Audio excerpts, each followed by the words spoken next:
Okay, so we are recording right now.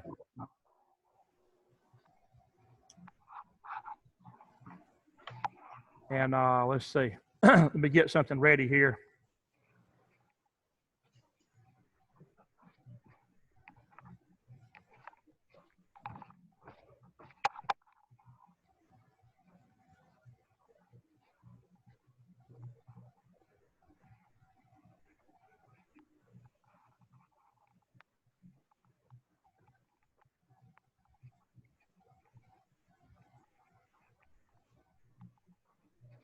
Okay, so we got Connor. How about is Cameron with you today, Connor? Yeah, he's in the bathroom though. Okay.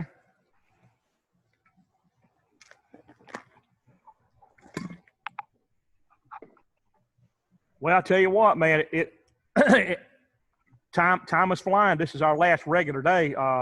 We got our exam Tuesday. Yep. Okay.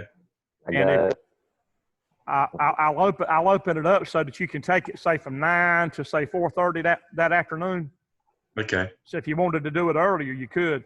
And if you hit a snag, call me. You know, and I'll help you. I don't think you will. All of you have done Moodle assignments, so you should be fine.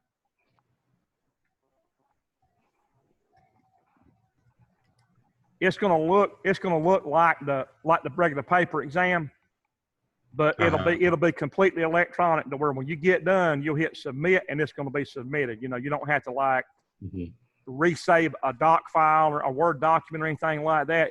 I've got it I do everything in a Moodle format.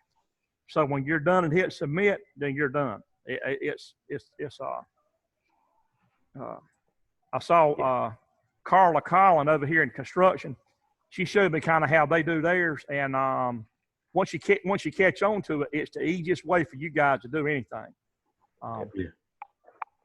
It's very straightforward. It's real clean, real neat looking, and it's actually pretty nice once you get the hang of doing it that way. So the only drawback is you don't have a paper copy of anything to keep. So, but you can print your worksheets. You can print things like that.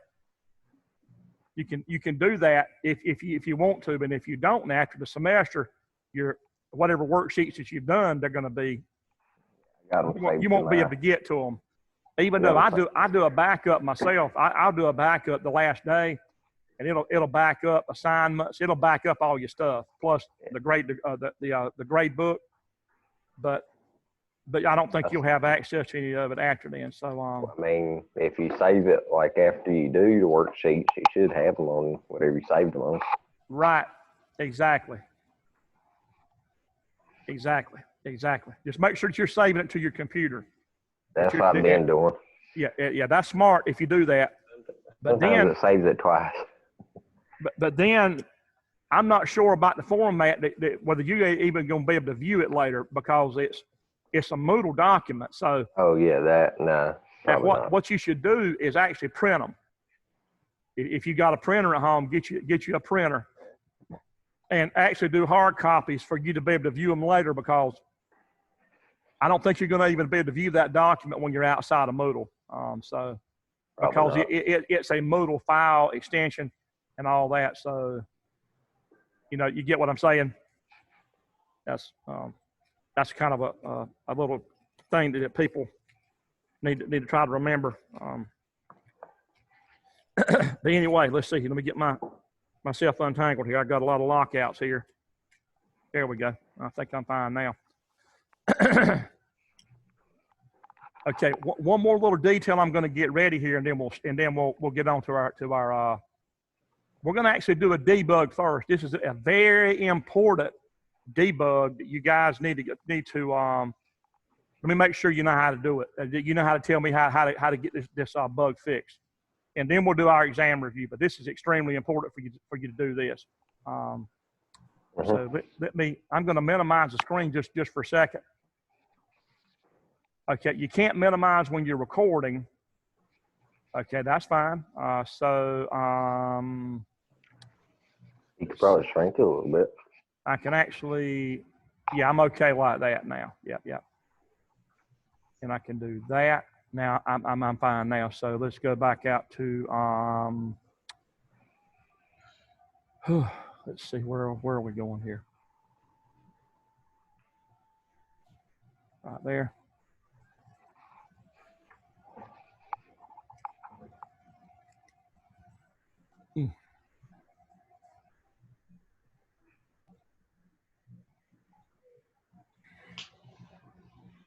I think you'll appreciate doing this one bug here. It's actually a series of things you got to do to get, you know, to solve this.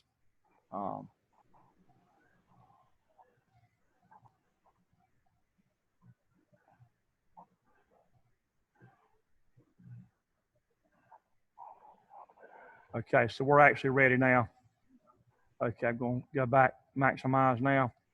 Okay, so for whoever may be watching the recording, and by the way, since we're in Zoom now, I found out that when I try to put a link for a Zoom recording and put it in Moodle, that it don't work. And I talked to Marion Pope that's in charge of Moodle, and she said other instructors had the same problem. So here's what we do. She told me put everything in YouTube. So Zoom does a good job recording the session and saving it fine. And I can download. I'm actually downloading it to my computer. I'm saving it on my computer as we're talking. So when we're finished, then I'll actually upload it to YouTube, and then it will be available beyond this semester. You can get to it, and other people can go look at it that might not even be associated with us that can watch and learn. So the recording won't be ready today, but tomorrow it will be. Before I go to bed tonight, I'm going to upload this one and the afternoon ones, upload them to YouTube, and I send the links out by email. I actually send them out by text too, because it's 10 times easier for somebody to pick their phone up and see a text link, and they hit it, and all of a sudden the YouTube video is there of today. And that's the beauty of what we can do now, because the YouTube links are easy to text. I can text them to you, and somebody can be just chilling out at home and hit it and watch it while they're sitting around. If they're going to watch it at all, it's easier to do it on the phone, you know. So and then you can send that link to anybody that wants to know about the class, you know. Right. Exactly. That's exactly right. Yep. Okay. So anyhow, so we are recording and we're in motion here, and I wonder about Harry Berto. Let me buzz him real quick, because he sure needs to be involved in this.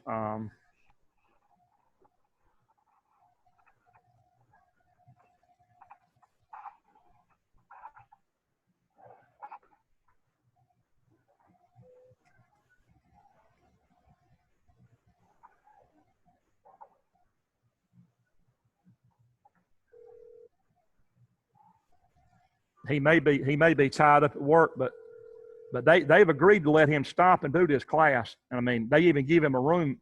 I talked to his boss, and I said, can you let him get access to your internet during this period of the day? And he said, sure, anything. He said, well, what do you want me to do?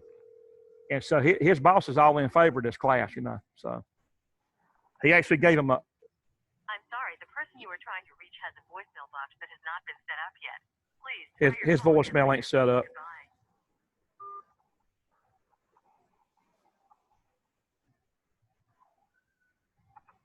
I'm just going to text him.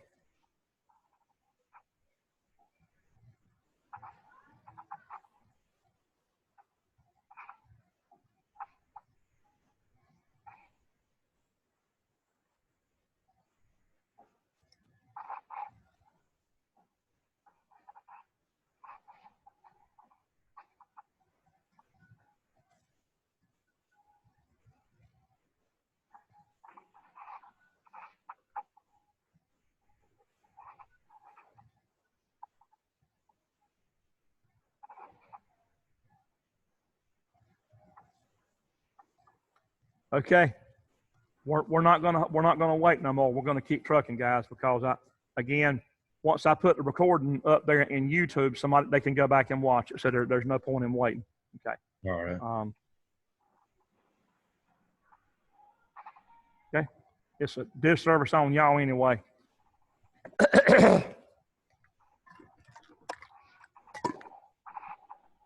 And By the way, well, I won't mention that. Let's see. Okay, so here's what's going on, guys. We're sitting here at the automation line here. I'm going to show you the line. Y'all see the line? Yep. All right, we're sitting here at the line, and we got a problem. We got a problem. The operator called me and said, I got station 3 is down. And then I said, okay, I'll be right there in a minute. So I come over here, and for some reason, my laptop is not connecting with the system. So I've got my Ethernet cable hooked in, and the system is on. You see the PLCs are on, the power's on. So it ain't an issue of power or anything, but Make sure you got a good Ethernet connection with the system. Now that's where I need you guys to tell me kind of where in the world do we go from here. And I'm going to do a screen share.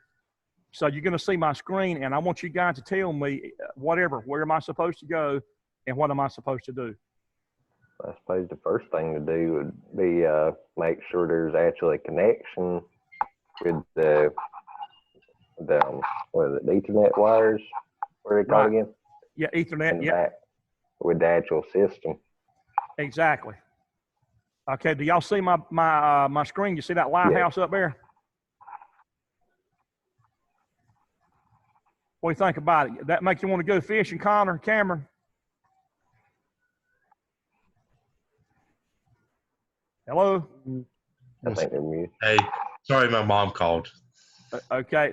Do you see that ocean picture there on your screen? Oh yeah. Does that make you want to go to the beach? Yeah, it does. Yeah. Go. Looks like a bit windy. I had some fish yesterday, man, early in the week. My mother brought home some of my fish, and it won't even Friday. And I said, well, hey, that's a blessing there. So I sailed on that. I had 3 pieces of flounder last night, man. It won't even Friday. Yes. Yep. Okay. So you guys tell me, where do I go from here? You know. First of all, go ahead. Okay. I'm trying to get online with station 3 here. Okay. Well, if it ain't. And I've just turned the computer on, so you got to tell me everything. I'll go to Studio 5000, right? Okay.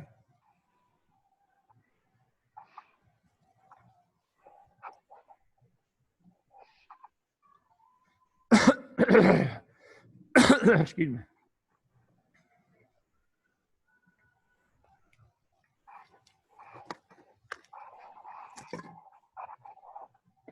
Okay. Do y'all see it? Yeah, just pulled up. Okay, good.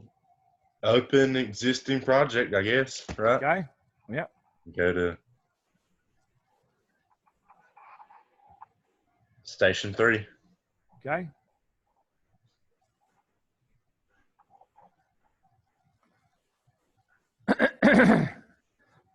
Excuse me. Dry tickle here. Let me get some of my watermelon bubble gum here, guys. Oh yeah, that's good stuff. Man, that Wrigley's extra sweet watermelon. Mm-hmm. That stuff right there, you get it at Walmart in them long packs. It's the best. It's the best stuff. Whoa. I switch between that and the bubble gum flavor. I get tired of watermelon sometimes. I go to bubble gum. Now I'm back on watermelon. Mm-hmm. So.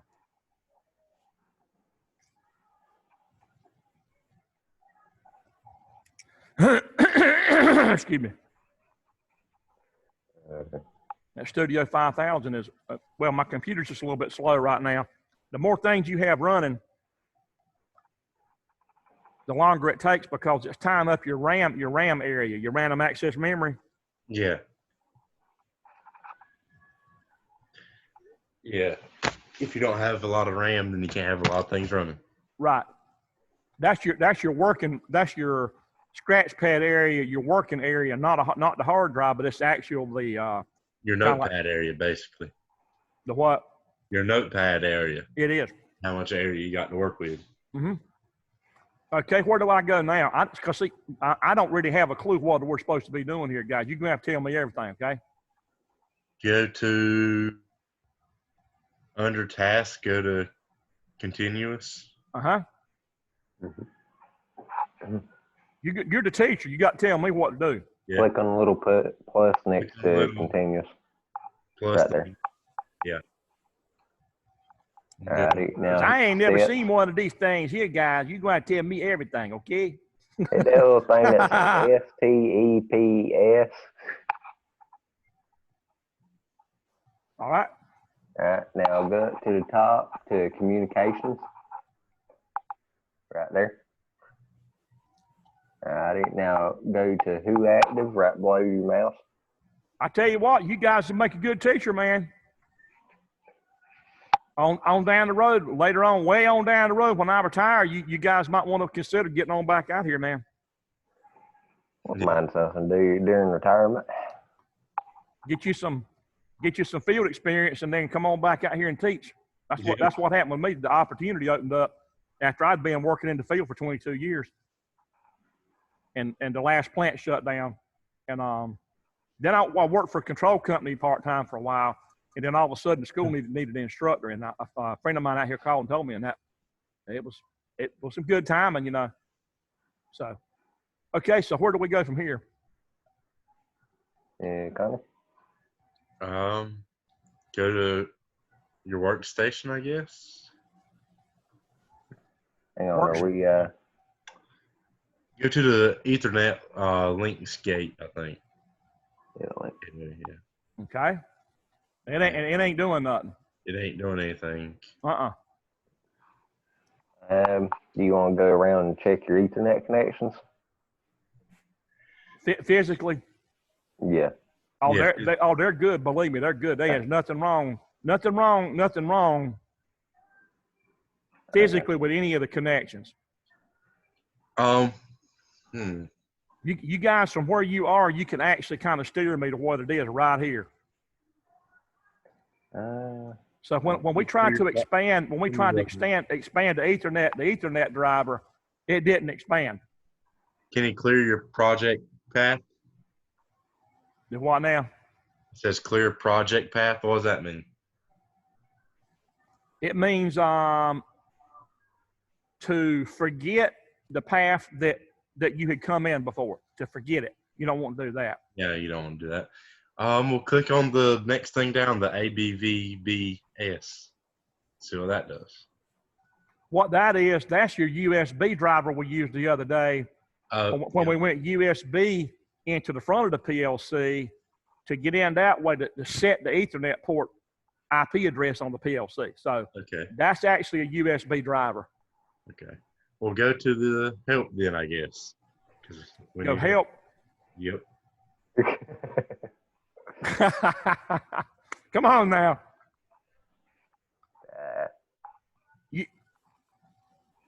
Alrighty.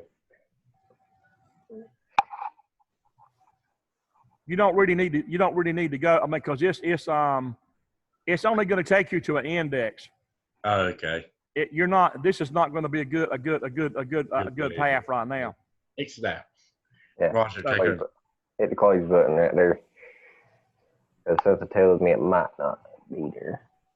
So let me ask you this, guys. Let me go back to the desktop. I'm going to minimize this. Now, there are two software packages that y'all use in here. One of them was Studio 5000. That's the PLC software. And then you had another program that you had to set up. What was that other program called? I don't want to look real quick because I know I've accidentally clicked on it. I can't remember exactly the name of it. Is it the one that you set up your IP address and stuff with? Well, Okay. Is RS Linx. RS Linx, yes sir, Linx, Yeah. RS Linx Classic. I couldn't remember which one it was though. Listen, RS Linx you don't set your IP address up with that one, but Yeah, RS that's Linx Task Manager. is your communication program. Yeah. Yeah, That's the one that it actually functions like Verizon does as a carrier of our messages, you know? Yeah, we got to Yeah. go through the original You have to startup go, process. you got to go through RS Linx to do anything. And that's like your cell phone carrier, whoever you're with. And so we need to go into RS Linx. I got you. So in other words, you didn't do the process that you need to do with your computer first. Yeah. Right, because that's gone. I mean, it's gone. I mean, Yeah. So I've got the RS Linx up, and then what kind of where do we go? I'm trying to find out. Do you remember far enough back how to do this? I gave you papers on it, and you got them somewhere in your notebook, and I don't know if you got access to it right now or not, but Barely it's actually remember what I had for lunch the other day. what now? I barely remember what I had for lunch the other day. You better be eating more fish there, Roger. I don't know. I got sick of fish for a week or two there because we had it about like 2 weeks in a row. So.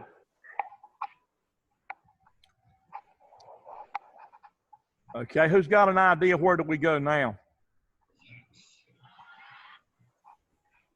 Hit the power button. See what that is. No, it's the little S looking thing. Exactly. When you hover the mouse over it, what does it say? Configured devices, and that's what we're doing. Precisely. Precisely. I swear I passed kindergarten. Yep. Now, the USB driver's running, but we're not using USB. We're using Ethernet. So what do we do now? Configure a new driver, I guess. Do what now? You need to hit the little drop-down box there. Exactly. You got to go under available driver types. And remember, now you've got a bunch of driver types in here. Let's see. So that one right there, the RS-232DF1, that's what's used if you got a serial port, like on the PLCs that are in the classroom, those large suitcase trainers. They have serial ports on them, 9, 10. That's that one. Now, we're going Ethernet, but there are 2 Ethernet drivers, and only one of them is going to be the right one. Which one do you think is the right one? The next one down, I think, right? The Ethernet IP driver? It is. The Ethernet IP is the IP. In this case, it can mean internet protocol, but in this case, it means industrial protocol. So it's an industrialized Ethernet driver for PLCs. And the plain Ethernet one is actually the only thing I've ever seen it used for. It's when you're programming panel views that are touch screens. The touch screens is something that we'll try to touch on this summer a little bit. When have y'all seen those touch screens like on your phone? Yeah. But seen touch screens on machinery, or you do that instead of went to the pickle plant. Yep. Right. So they're doing that to get rid of a lot of physical push buttons because the touch screens, you don't have mechanical buttons there to wear out. You know, they'll last a long. They'll last a long time if the environment is not too harsh on them. You know. So, and you can get messages to pop up on them. But that driver there, the Ethernet devices driver, that's the one that has to be used on panel views for some reason. That's what Alan Bradley will tell you. And you have to use that driver when you set up a panel view. When you program those little buttons on there on the screen, that's what you have to use. So anyway, so I'm going to click this one. And so what do we do now?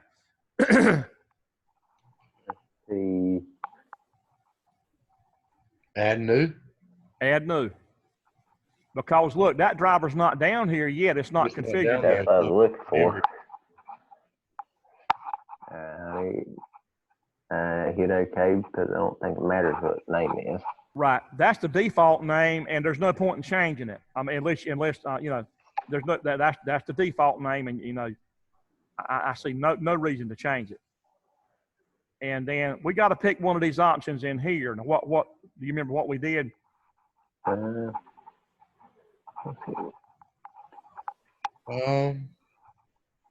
Windows. No.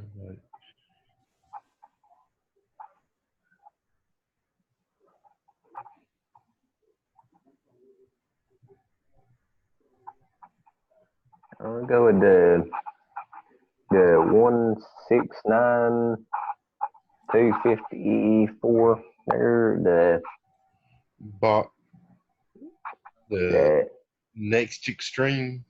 yeah, I'm guessing. No. I was gonna say the Dell wireless thing. No. it ain't wireless. Because Well, it listen, ain't wireless.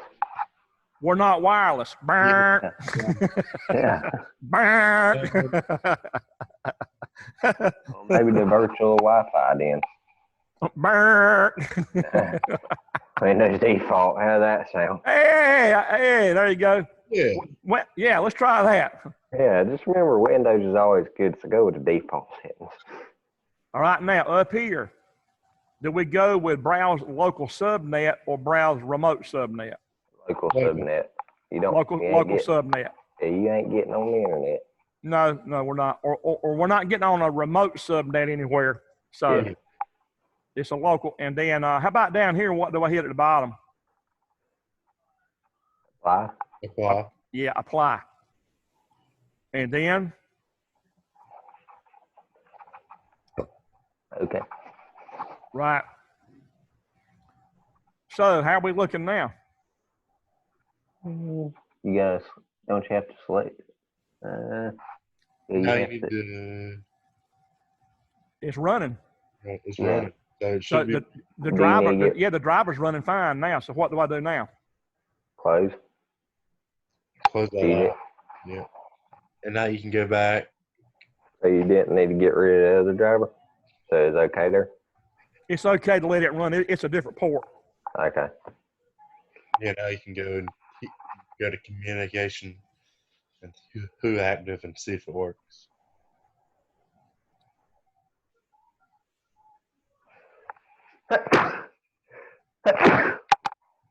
Bless you. Yeah. Thank you. All right, so we're going to go up here to Ethernet now. Mm-hmm.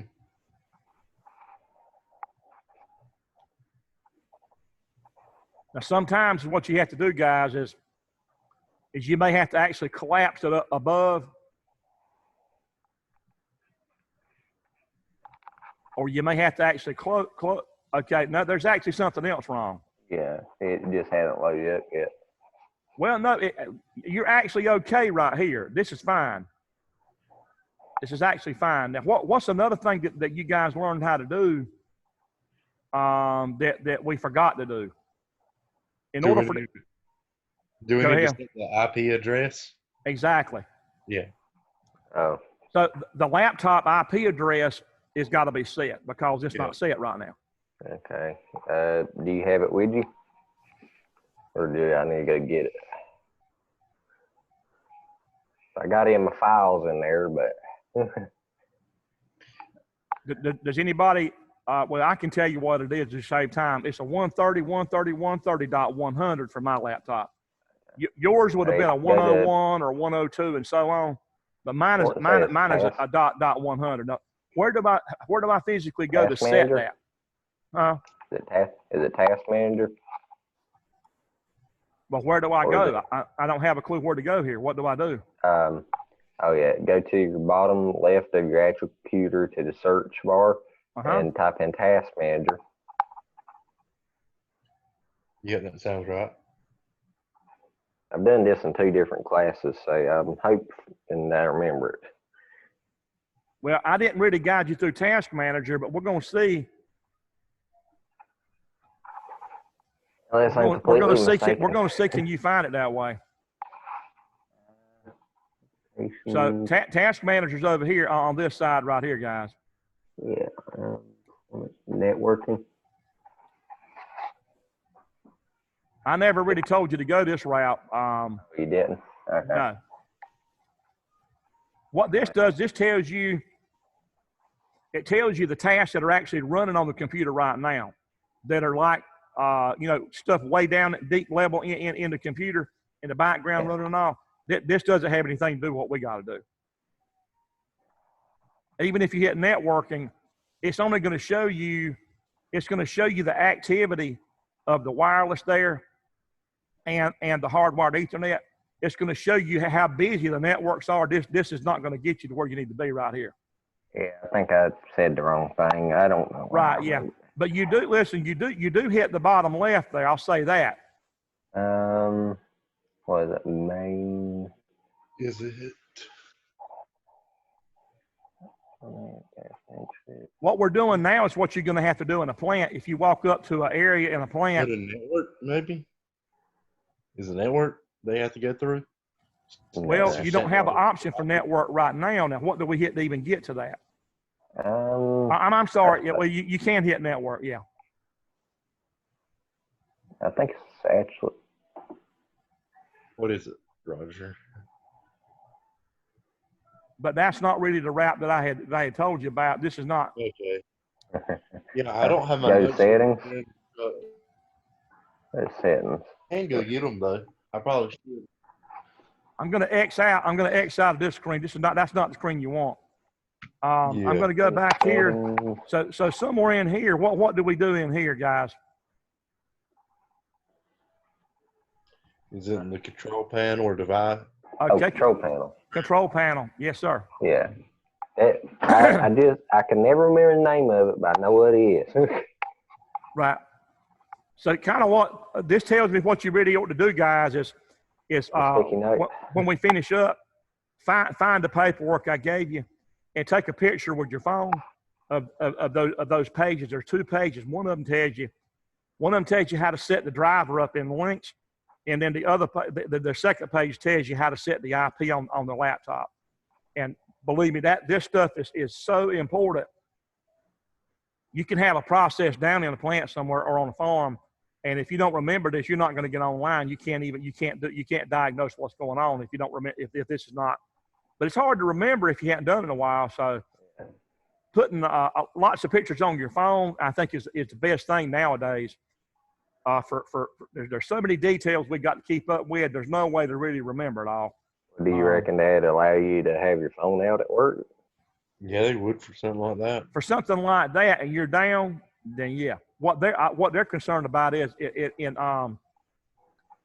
people taking pictures of the process and then some competitor seeing it. Like Butterball don't want nobody taking pictures in that plant because they don't want Sanderson Farms to see their machinery. They don't want them to see what they're doing and how they're actually producing, processing the turkey meat, because Sanderson is a competitor. You know what I mean? Yeah. So you're in the doghouse if you start taking pictures of the machines. But if you're in a control panel, it's a different story, you know. Well, let's start off by going to network. Network and internet. Okay.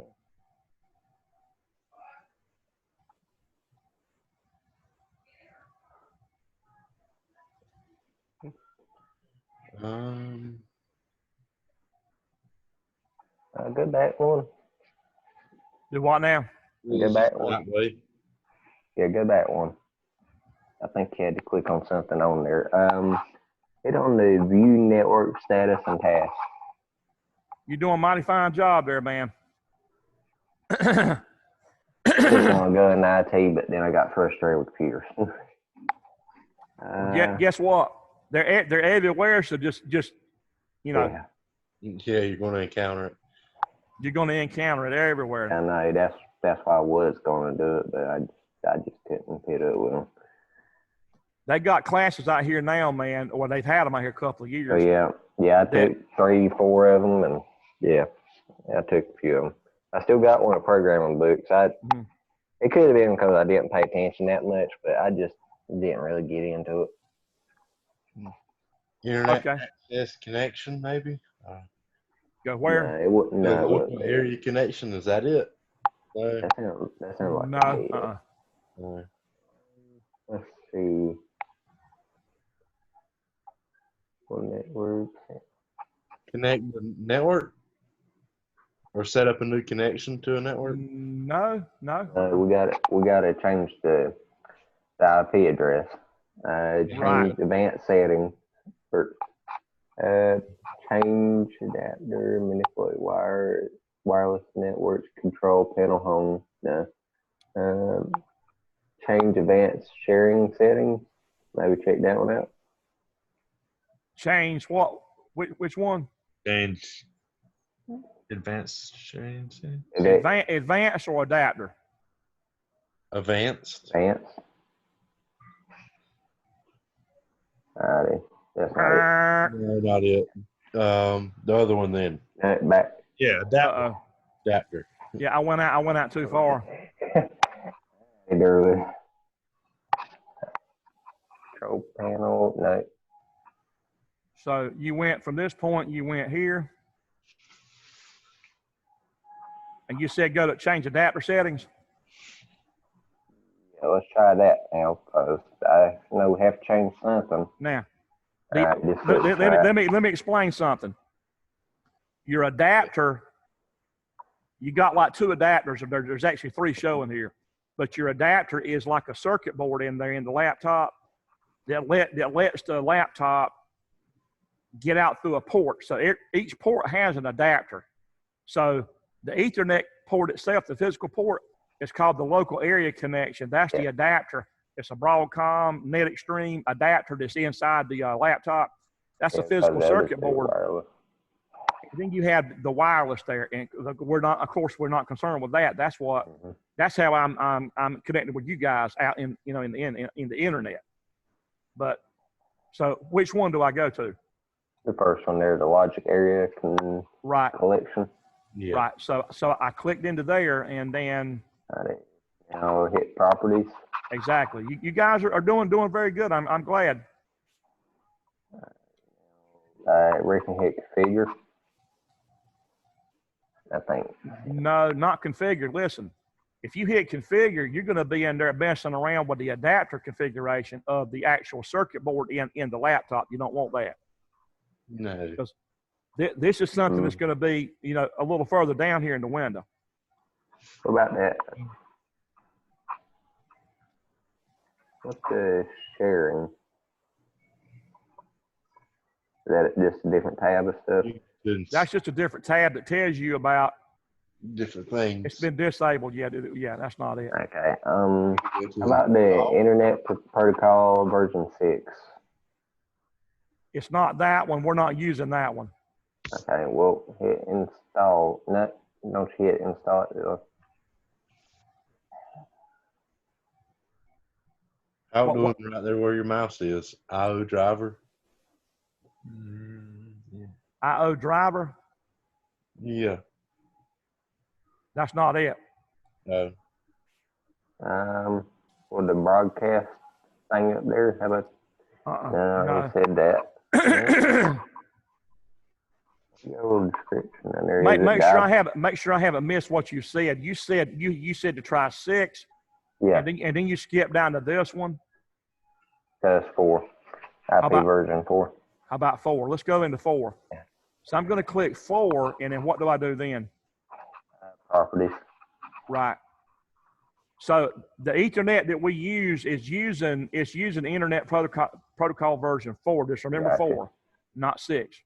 Some places use 6, or do they not? I've never seen it. I don't know. I don't know. I really don't know. I guess some people are, because it is a protocol, but I've just never seen it used. I suppose if they had enough of them, they would have to worry about something like that,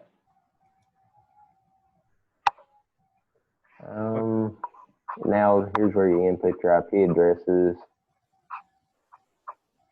Use the following IP addresses. Hit that. Right. Alrighty.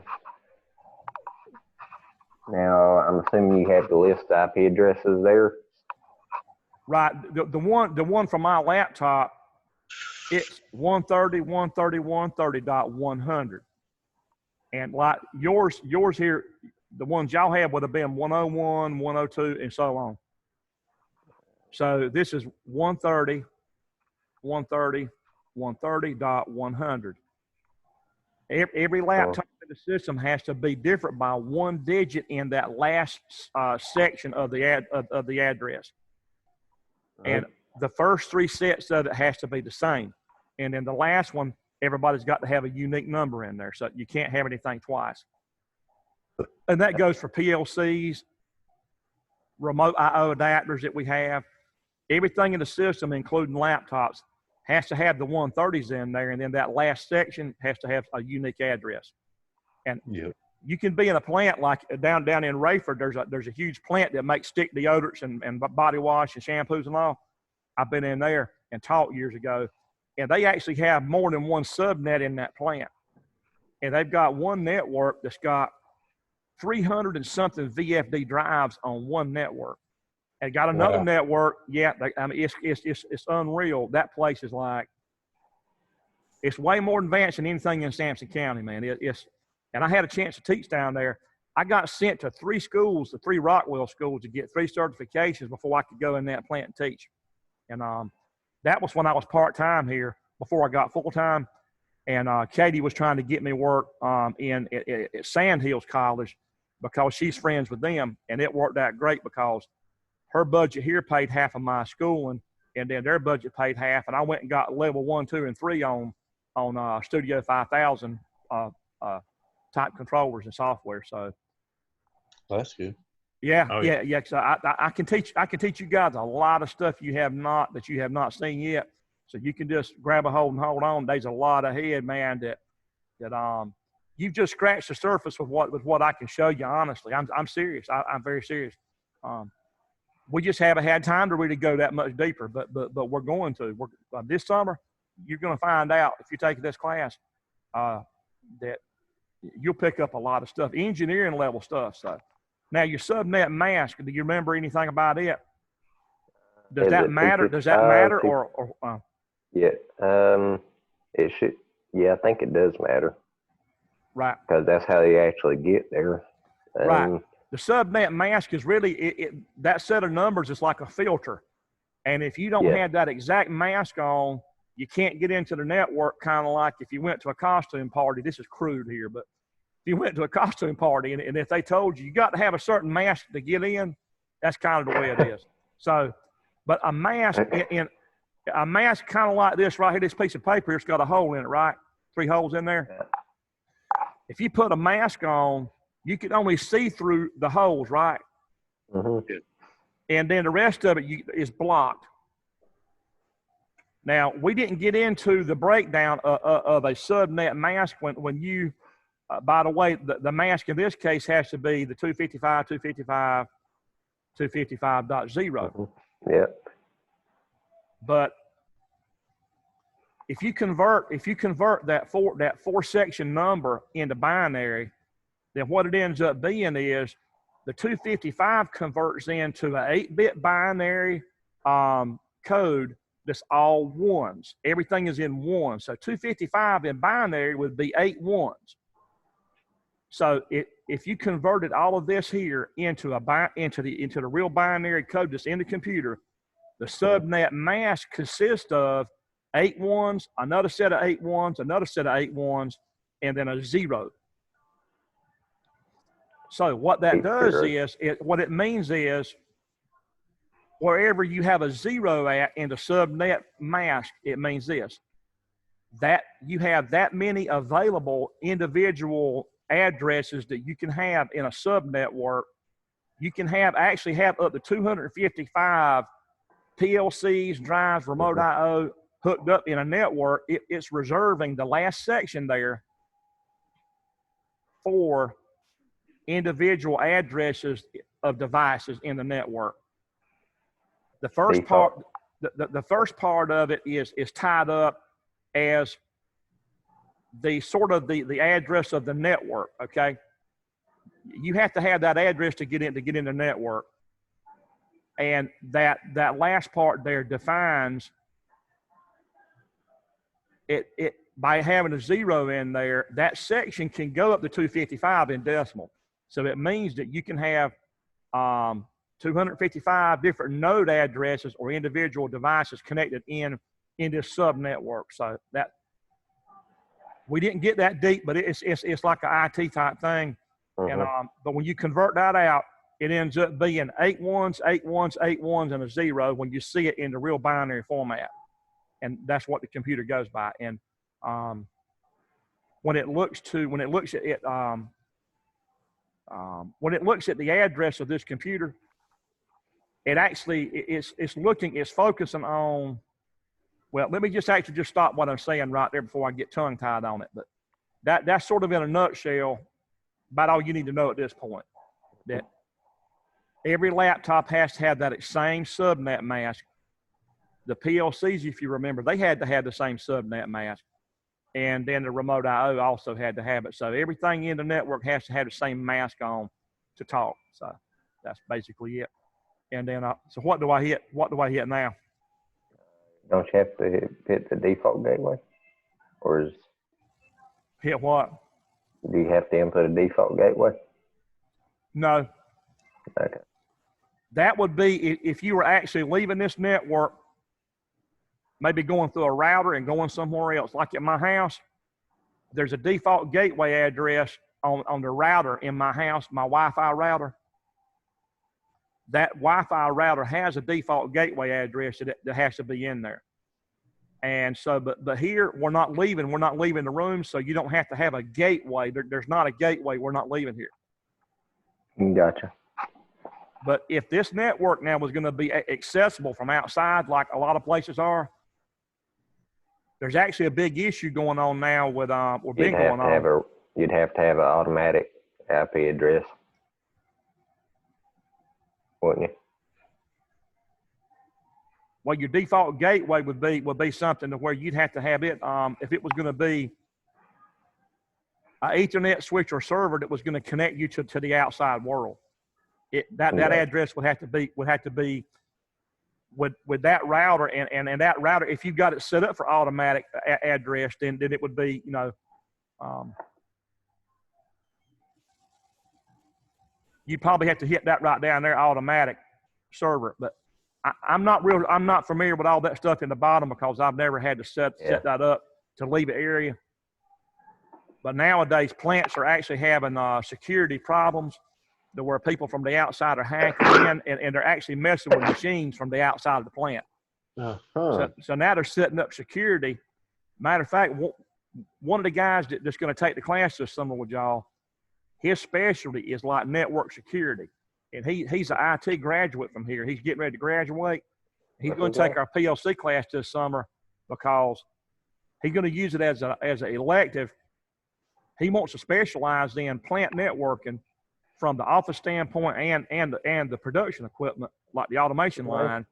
And he wants to be a security specialist because he's finding out that there are some network breaches that are happening in plants, like maybe Smithfield Packing or somewhere Butterball. Yeah. People from the outside, they're hacking in and screwing around with the equipment from outside, you know. I don't remember his name, but I actually know somebody like that they might be him. Nathan's going to take it. Yeah, Nathan, the IT, the head of IT teaching, he's going to take it, and then one of his graduates is going to take it too. But Nathan's actually going to take it. I actually had a few of his classes. So any sessions that he's involved in, you can sure get your ears open. Now you're going to hear some stuff. Now I'll better pick up some things from him because I've not studied security. I've not studied network security at all. And I would love to know. I would like to know about it. So, but anyhow, so we're sitting here, and then do we do anything at the bottom?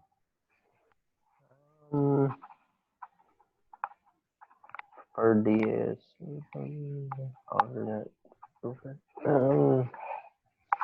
Well, yeah, I suppose you have to because it says use the following DNS server. So, assuming that you have that written on your laptop there. We didn't do any of that. We just set these two up. But what do I do down here at the bottom now? Hit okay.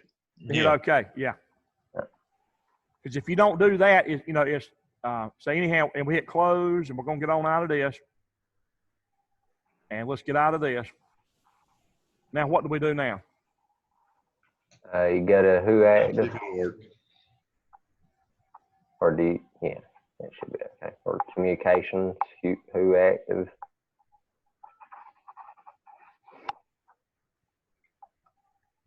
And then you're going to try what?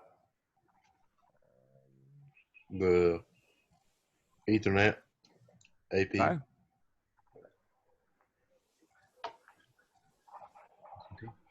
Look at there. Oh, yeah.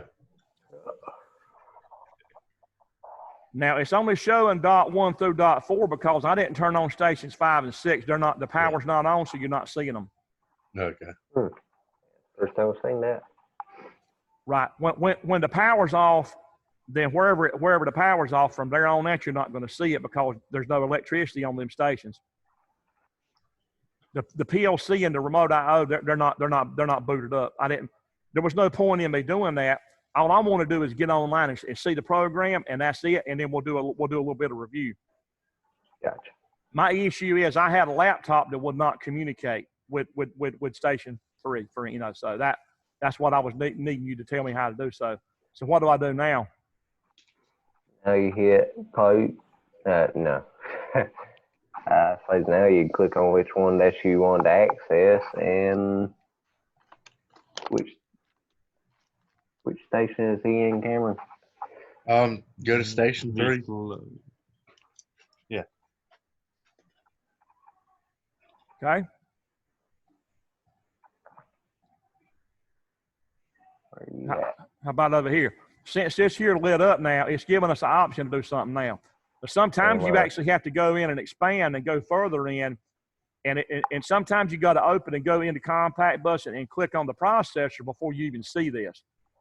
But then other times, like just then, when we hit this, it actually came up and everything became available there. So if it does, you don't have to actually expand further. You can just stop right there and pick what you're going to do now.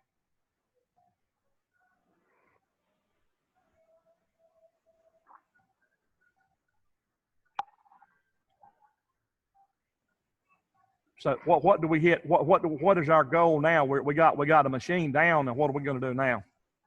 Go online. Go online. Go online. Right. Is our Cameron with you? Yeah, he is. He's here. Okay.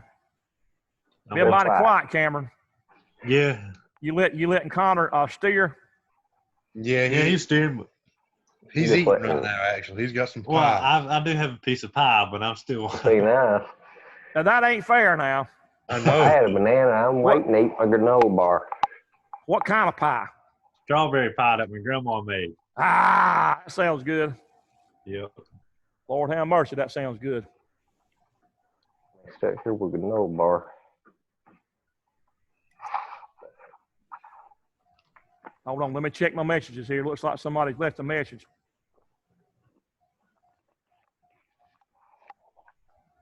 It's okay. It was not. It wasn't a student. So. Okay. So so now, are we actually online now? Yes, sir. Yeah. We are. Yeah. So now it I can go through now and I can see everything, but you would know by the green LEDs up there that you're actually online with the processor. Yep. Now I'm assuming in the actual plant they wouldn't just have the laptop sitting right there next to the machine, would they? They never would do that. No, sir. Yeah. Nope. That would be in the maintenance department, and it would only be on the floor whenever you take it out there. Gotcha. And But now some machines, like if you go to Hogslat, the new Hogslat plant, like on 421, they got some dedicated computers that came with the machine, and the operator actually has to do certain things on the computer when they change over from one product to another. Like they got this big machine that's as big as this whole shop and the carpentry shop together. That one machine is that long, and it makes hog feeders. It makes feeders for hog feed. Yeah. So it takes, this machine goes out, and when the operator goes up to a computer that's dedicated to this machine, and he chooses which size hog feeder he's going to make. And when he does that, then the machine goes into a magazine behind it with sheet metal. And the machine goes out with some vacuum cups, like on this line here, with suction cups, except they're really big. And them grippers are like, they can pick up 4x8 sheets of sheet metal. Ain't no joke. This is a serious line here, man. It was like about a $2 million line. I seen it run, and it would go out into a magazine and pick the right thickness of sheet metal for that particular hog feeder. It would get it, bring it in, lay it on a conveyor belt, shoot it into the machine, and it sounded like 3 or 4 people in there banging and beating and banging with hammers in there. And what it was is the machine was automatically doing bending and punching and forming automatically run off of a computer and PLC system. And And that And- stainless steel that those hog feeders are made out of, they easily punch all the holes in them because it is hard as crap to drill. Yeah. Right. They punch them. And Me and then Connor, we've had to work on some of them, and for the ears that hold the feeders in place, they've got punched holes there, but they're not punched all the way through, so they're still partially held into place, and that makes it way easier that they're made like that, because then you can just take a punch and tap it, and it's like a knockout. Yep. And put your bolts through it. So. But what I saw the operator doing was, metal has a spring back. If you bend a piece of metal with a metal brake, it has some spring back to it. It has some tensile to it, so it springs back. When they get in metal, the next shipment of metal, sheet metal they get in, may have a different tensile strength to it slightly from a different batch from whoever makes the metal. And so when they send a piece of sheet metal through this bender, this hog feeder machine, it comes out the other side, and if it's not bent correctly, they got to go in there in the computer and the program and change the bending degrees in there of how far it bends, and then run another piece. So they got to keep doing that and doing measurements at the end to see if the hog feeder is actually measured in spec. And so the actual operator has to have access to a computer to fine tune the bending process of the actuators in there. And those machines over there, and they got laser cutters that are actually cutting holes out in some of their equipment in the hog equipment. And so that when I went over there, those two machines, they got computers on them already. And everything else you would be having to take a laptop to it and connect. So the new building that they're building right beside the warehouse, isn't that? I believe it's going to be like a plastic molding plant. It is. And I think that Justin Sessions is in my night class. He already works for them in the main building there, and I think they're going to put him over in the other one. And we got another graduate that's Jose Gonzalez. Y'all remember him? Yeah. Sounds familiar. All right, Jose, he's working in Newton Grove at Hogslet at the really big plant over there, and they're going to move him here in Clinton to that new plastic injection molding plant when they open it. Oh yeah. Yep. So they're going to put him in maintenance, and he's happy about that. They started him out as an operator, and now they're going to move him into maintenance. So that's good. It is good. Yeah, that's going to be a good opportunity because everything's. I guess all the equipment it will all be brand new. New PLCs, drives, all new hydraulics. It'd be nice and clean for a while until you start getting some hydraulic leaks. So you'd walk into it and you'd be able to learn that plant really well because you'd be there on the startup. So, but anyway, so you guys did good here. You got me in, and so now if we had a problem on the machine, then we will be able to diagnose now. So, do y'all have any questions or concerns about anything that we've done as far as with the PLC software with RS Linx? Remember, for your exam, it's going to ask you in the exam, what software package did you use to set up communications? And it's going to be what's the name of it? RS Linx. Yeah, RS Linx. Classic. Yep. Right. RS Linx. And if you look at the icon, it has a picture of a chain link that links a computer to a PLC rack. So that's a giveaway right there. But just make a mental note of that, because when you take the test, you're not going to be in front of this desktop or the laptop that you had. So make sure you try to remember that, and then what's the name of the software, the actual PLC software? Studio 5000. Right. Or 500.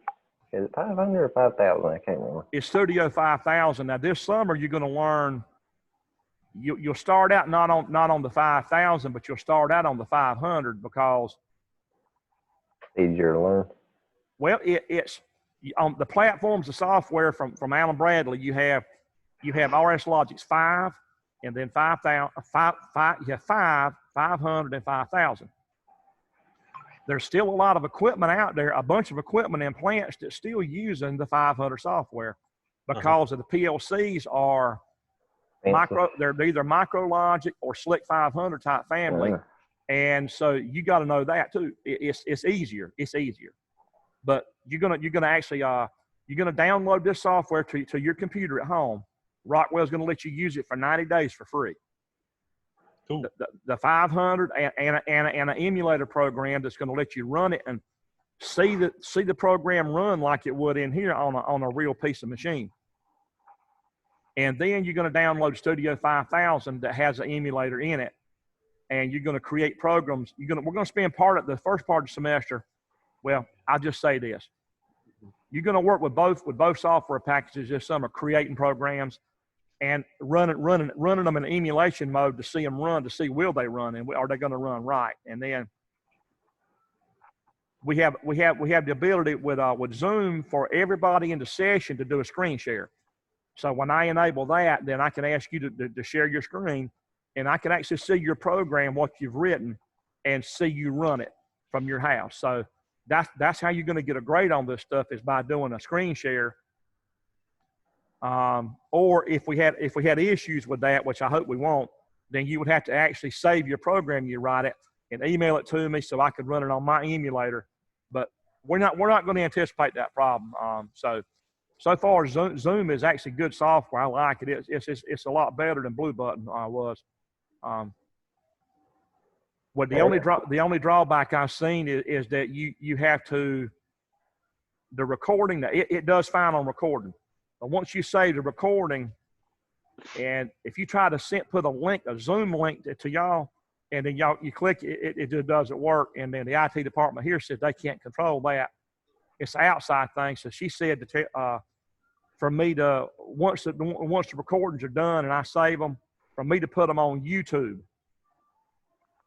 So I got that approved yesterday with YouTube to put videos on there that are longer than 15 minutes, because if you upload something that's 3 hours long, they won't let you do it unless you're approved to do it. And so they ran an approval check on me yesterday. YouTube did, and they said I can do videos up to 170 gigabytes, I believe. So, the stuff I've seen on there, they actually have a screening process for that. They do. Wow. What it is, when I tried to upload a 3-hour video from Motor Controls, I had a 3-hour and 15-minute video I did from home. And that's why you break it up. Well, you can't. I mean, that's just too complicated. I mean, so the YouTube link said your video's too large, and click here for details as to how to do larger videos. So I click there, and it says that you have to be approved, and click here to do that. So then I had to put my Gmail address in and my password, and then it went through a process, and it only took about a minute or so, and they said that you are approved, and now you can upload like really huge videos now. So, so everything I'm going to be doing, I'm going to start putting it in YouTube, but then like tonight, when I finish teaching at home, I'll finish teaching about 9 o'clock. I'll teach from like 6 to about 9. And after that is when I can take the video, that I've recorded, and then upload them into YouTube one at a time. And that's kind of a slow process doing the upload, but it works. And once you get it in there, man, I can send y'all the links I can send you a text link. Yep. You be sitting on your smartphone, eating popcorn, watching TV, and hit it and watch something, that you missed. And so. Oh yeah, that'll be pretty good. Yeah, it works real good. Yeah, it works very, very good. Now, if you could talk with whoever's streaming, you could just use YouTube and stream, but we couldn't talk to you. It'd be the only problem. Right. Yeah. I'd rather have a recording. I want a recording. I want the recordings on my external hard drive. I've got a handheld hard drive here, and I want all the recordings on that. And then I'll put them on YouTube, and then I've got a backup of it, because, I can't control YouTube. It's managed by somebody else. Anything can happen, Yeah. But anyway, let me do one thing here. Let's do a quick little run through. I'm going to cut screen share off just for a second. Okay. And let me prepare something here real quick. Hey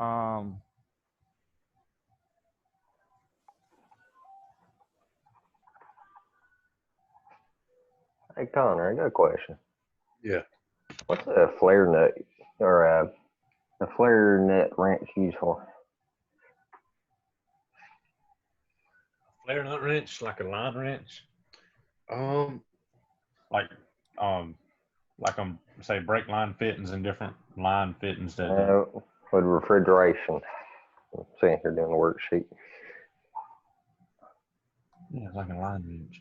Yeah, it's mainly like for putting around lines because like if you put like if the fitting's on a line, you know, you can't put a closed end on it, and then putting an open end wrench on it, you don't have enough coverage It won't be big around enough. it to fully grip it. So you'd use a flare nut wrench. A lot of people just call them line wrenches.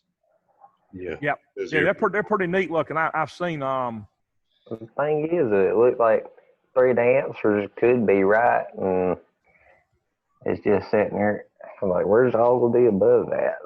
Yeah, the only thing that I've really used them for is like brake lines, and sometimes you have to have them because you'll wring one of those fittings loose. You know, you wring the head off of it with a regular open end wrench. Yeah, we did that the other day with a bolt and the fan out there in the truck. Yeah.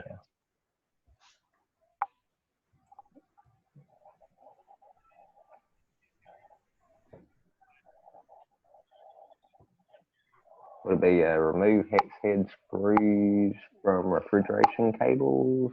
That don't sound right. Tighten loosen nuts on a copper tubing. Is that right? That's what I'm doing with. What? Like tighten loosen cable. Yeah, like tighten and loosen nuts on copper tubing. Yeah, nuts on copper tubing, and just like that has a line connected to it. You know, so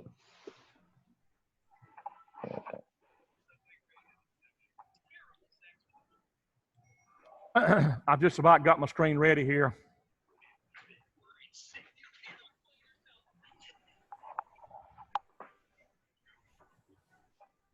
And let me find a particular page here that we want to be on.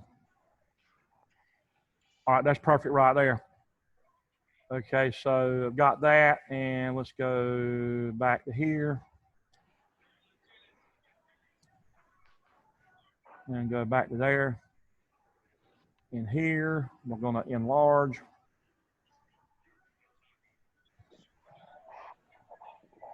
And one more time. Okay, now let me do a screen share.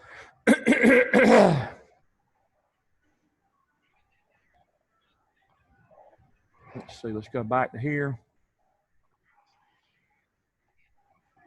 I'm getting a little better on this all these different windows. I have to kind of know how to navigate around. So share screen. But this software is quite a bit better. And let's see, let me move the monitors over this way. And go that way, and PDF. Okay, so do y'all see what's going on there? Yeah. Yep. Now this is basically like it's a repeat of what I covered with y'all Tuesday, and the only reason I'm repeating it just here at the beginning is to make good and sure that you remember, because I didn't spend much time on the pneumatic stuff like I did last year, because my gut feeling was just to focus on the electrical end of it, because you're already taking a hydraulic class, a pneumatic class, but it is included in here, and there's only a little bit there. So if you had to describe, well, let's just say, what do you think that area right up there would be there? That's the pneumatic controls. It's your what now? No, I said the wrong thing. Pneumatic what? Mac controls is what he said. Yeah, I said like the pneumatic controls, like Well, it's your solenoid. Your solenoids. Oh, so I did have a solenoid. It's your solenoids is what it is. And I'm trying. Let me move this these screens down some. Yeah. If I enlarge that and go over some, enlarge some more. Definition of a solenoid. Those Like, are your what is it? individual solenoids, like over here. Do you see on the schematic now? Y'all see my schematic too? Yeah. So that's one solenoid. There goes another one, and then there's another one, and there's a whole lot of them in there on that machine. That's only showing about 3 of them there. But all of those would actually be sandwiched together on that manifold. That's your solenoid valve manifold there. And then this area right here would be, if I go over here and go down some, would be all of this. So this little lever right here is actually your dump valve. That's that blue knob. You remember that blue knob? You could actually shut off and cut the air off. yeah, for the whole system. Right. So that little lever there, that's a manual dump valve that just dumps the air to the atmosphere whenever you trigger it. And that's that blue switch there. And then the black knob is the regulator, and there goes the bowl with the actual regulator. This is a regulator symbol right here. The filter is ahead of the regulator to keep trash out of the regulator. Mm-hmm. That's to clear that plexiglass type of a bowl there. That's your filter. That filters out particles so that they don't clog up the regulator and the system. And then there goes your gauge. So as a whole, that's called your air treatment group. That's your air treatment group that has all of those things in it. And it would be all of this in here together. And then this would simply be your actuators, all your different cylinders. That's your pneumatic actuators. So I just figured I would include that. And then if you go down some in here, let's make sure that you're okay with this.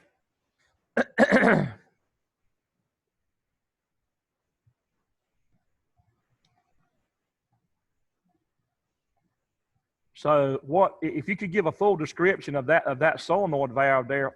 How would you describe it in detail? The 2 positions. Right. It has two blocks in here. So it's 2 positions. Spring return. Spring return. Spring return. Yeah. And it has 5 ports. It's got 5 ports to it. Air coming in, 2 exhaust, and 2 working ports. The working ports is what will go to your cylinder. Mm-hmm. Okay. And then you got one more good detail that should be included. How's it Solenoid actuator. Okay, solenoid, but how many solenoids? 1. So it's called single solenoid. It's a single solenoid to where this and that here is what? Double solenoid. Double solenoid. So here, when you energize the solenoid, you get this scenario in your airflow pass. Your air pressure from the compressor goes in here and it shoots out the left port. When you de-enter, and then you return from the cylinder, actually exhaust out through this port to a muffler. If you turn the coil off, if the PLC turns this off, the spring takes over and it shoves it back, and you get this scenario, the air pressure from the compressor shoots out of this port, and it makes the cylinder go home. And then the cylinder will shoot an exhaust line out here and vent to the atmosphere. So, you know, what you said, it includes everything. You have single solenoid, spring return, 2 position, 5 port solenoid valve. Uh-huh. So the next one, can you tell me about that one? That's got a little bit more information that needs to be described.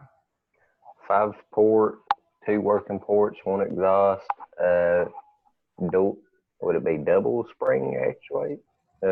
Return? It's double solenoid. It's double solenoid, and also when if you de-energize both of these, if you energize that coil, you get this airflow path. Yeah. If So you it's energize position. this coil, you get this airflow path. Mhm. And if you de-energize both of them, if there's no power on either coil, then you get the center position, because look, this spring and this spring actually will center the spool inside. It's called spring centered, not spring return, but spring centered, because Okay, it's just spring centered. those two springs actually take the internal spool and they make them balance to the center. So it goes to a center point within the valve body, and the spool actually shuts off all the ports so that there's no flow leaving the valve at all. And so, you know, in that case, if you look over here, the one that's used here, it goes to a rotary actuator. It's a 3-position actuator. And so here's how they control the stopping point in the center position on a rotary actuator, because there's not a positive stop there. You got a positive stop on each end, but out there on the actuator, you have these 3 sensors that are the B0, 1, and 2, those sensors out there, your read sensors. And so the PLC will energize one end of that valve, and when that actuator starts traveling, when it travels and it actually lights up the sensor in the center position where it says that it's actually at the center part, when that sensor comes on, there's some logic in the program that actually shuts off that solenoid. And when it de-energizes it, then what you have here is both sides of the solenoid are de-energized, and the center position says it's going to lock up the ports, which means if it locks up both of the working ports, your output ports, then the actuator will actually freeze up where it's at, and the air cannot escape, so the arm's not going to move anywhere. It's actually just going to sit right there rock solid where it's at. And the closed ports on the solenoid valve is actually what holds the arm in that center position, because the air cannot exhaust either way because the valve ports are actually shut off. So that's how you can manage to stop an actuator at any given point that you want. So wherever you put the B1 sensor on the actuator, when you can slide it and move it with a screwdriver, you can move it. Wherever you put B1 at, it's where that thing's going to stop at. Okay. Because the logic in the program is set up, it's looking at B1, and when it sees it, then it's going to shut that coil off. Okay, so that's the reason that they chose a closed center valve here, is because they have got a midpoint position with the actuator, but there's nothing physically in the valve that can actually, there's no positive stop in the valve or in the actuator. There's no positive stop at the actuator in the midpoint. So the valve has to actually the valve has to manage the stopping. So, so anyway, that's got that. And now, let's see, let's go.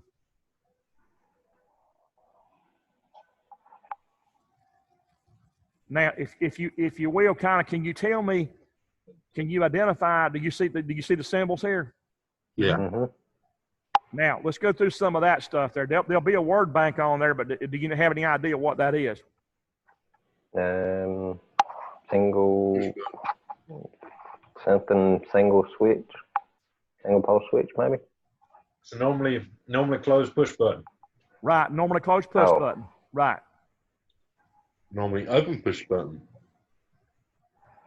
It's a normally open, and then it has a detent there. What do you think the detent means? Is it selector switch? Yeah, selector switch, exactly. So it's a selector switch with a normally open contact. Yep. Okay, how about that one? Yeah. And I forgot the top of the switch. Need to pull out my notes. All right, let me move to the word bank real quick.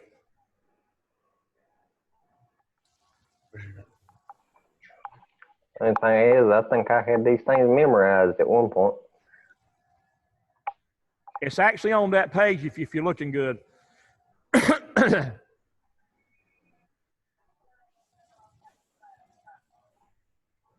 Is it adaptive proximity sensor? Inductive. Yeah, It is. It is. that's what I. Yeah. The inductive part is where it shows a picture of a coil Yeah. in the symbol.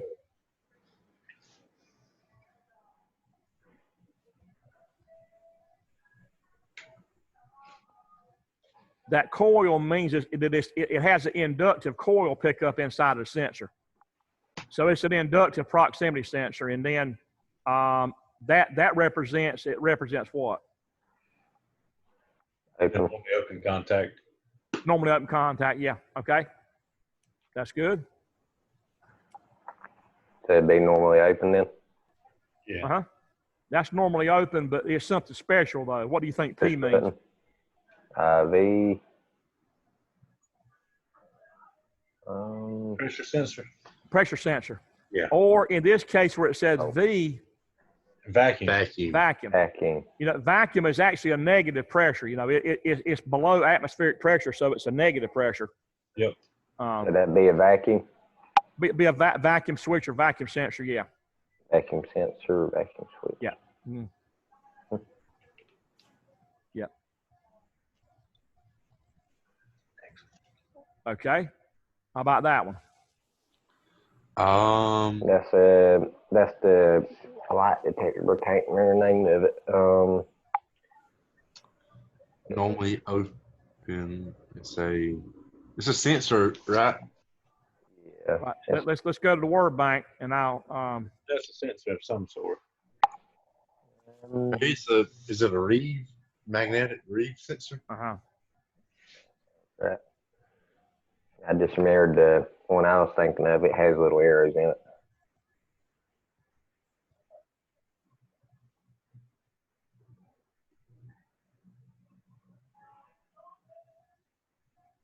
Now, so it's which one? Is it a magnetic reed sensor? sensor? It is. The REED is actually the type of it's a super lightweight type of a contact that's used in sensors.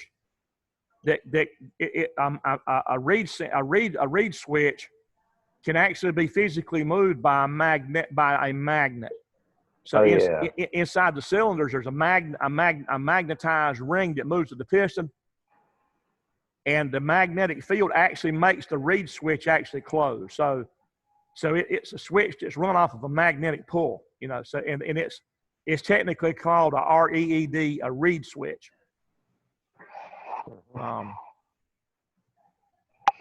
Reed switches are also used on your doors. How many of you have a security system at home? Yeah, we do. Shotgun. Now, your door switches, you got magnetic sensors on your doors, and basically they're like magnetic reed sensors, just like on these machines out here. If you have a magnet on the door and then you have a stationary sensor in the door casing, and when the door closes, it actually makes it. What's mounted on the door casing is an actual magnetic reed sensor.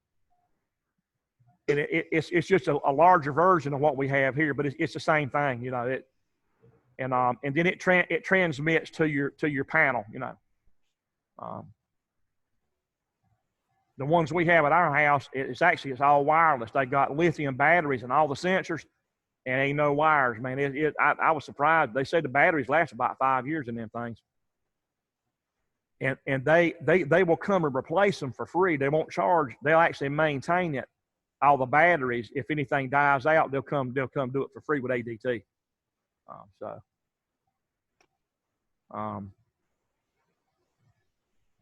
Okay. How about that?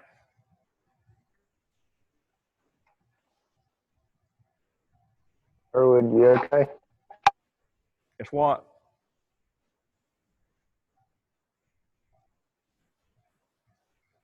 You have a long line and then a shorter line and then even shorter line right there.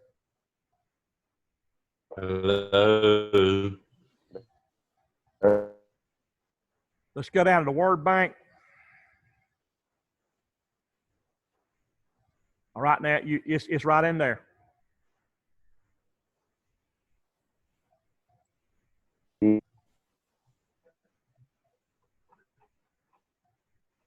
Oh, that right there isn't that a DC motor? No, not a DC motor.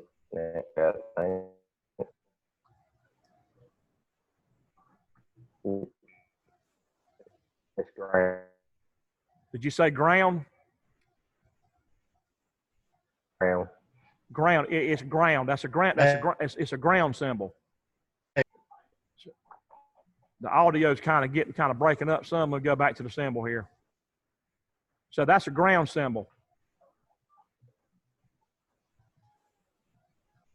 Ground is a straight line, and then a long line, a medium line, and a short line, kind of like an upside down Christmas tree.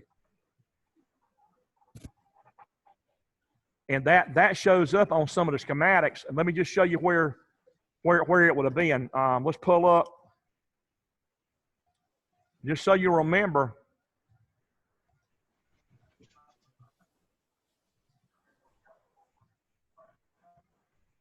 I'll just show you where where the ground symbols are used at, that you can. This will jog your memory that it is in there. Now you see right in there. I'm gonna go larger with it.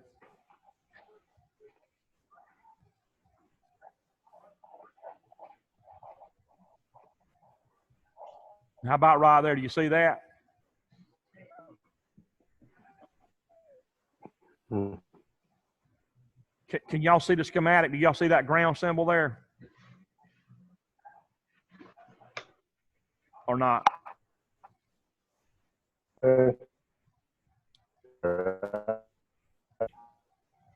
I think everybody's audio is breaking up there. I'm not sure. Can y'all hear me?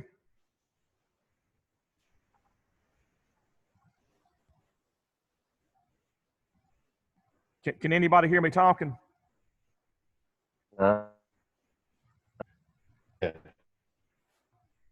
If you look up here, I'll make it a little bit bigger. You see that now? Can somebody tell me if they see that?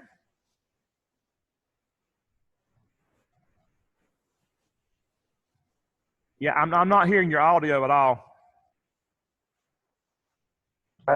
Internet. Yeah, I think our internet connection is kind of getting bad. But do you see that, Roger? Make sure on the right internet service. Hey, I'm going to do a stop sharing. Let me cut my screen share off and then cut it back on. Okay, do you hear me now? All right. Yeah, the audio is like really bad right now. The audio is like really bad. I'm going to cut screen share back on, and I'm going to turn on chat. I got a chat box over there now. So even if you can't talk, if you can kind of put something in the chat. Do you see a chat box over there now? At the bottom of your screen, you have an option to actually chat, to type words in. I'm going to do screen share again.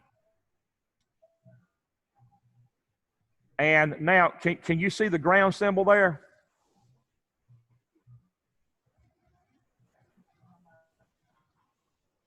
Well, see, the problem now is I can't see the chat screen now.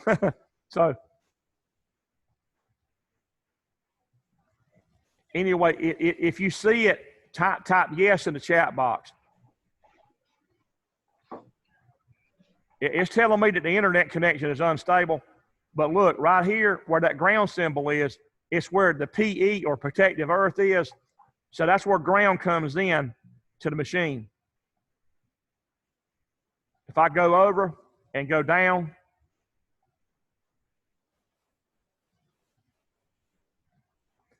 this is where the power comes into the machine. You got the 120 volt, the neutral, and PE. That's protective earth. That's your ground. Once it gets into here, into the machine, then they actually ground that PE to the machine. They ground it because it is a ground connection. And so if you follow it over, they actually ground, they ground. Yeah, it bumped me out. Now I'm back in. So, can you guys hear me?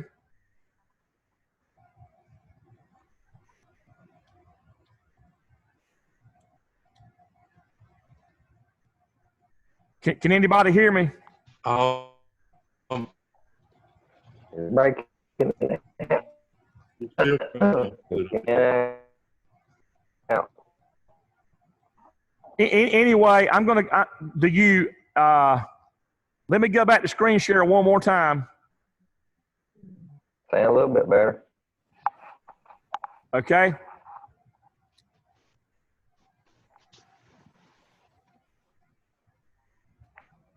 Okay. Now let me close that part out and go back to. Okay. Okay. So Back to screen. yeah, back to screen share now. So let's cut this here on. Let's go back up like that. Share one more. Now I'm hearing you pretty good now. So that was the ground symbol. Now how about this one right here?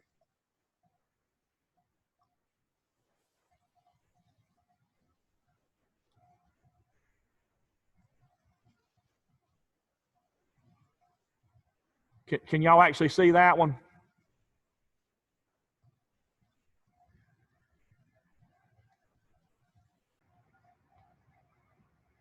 Okay, so the computer automatically got itself back in.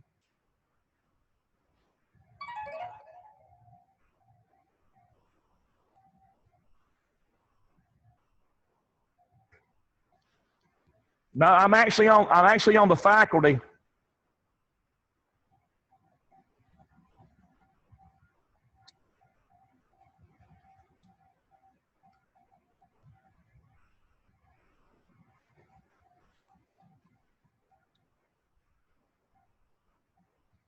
It's actually telling me that the public Wi-Fi is stronger than the faculty. So I'm going to try to switch.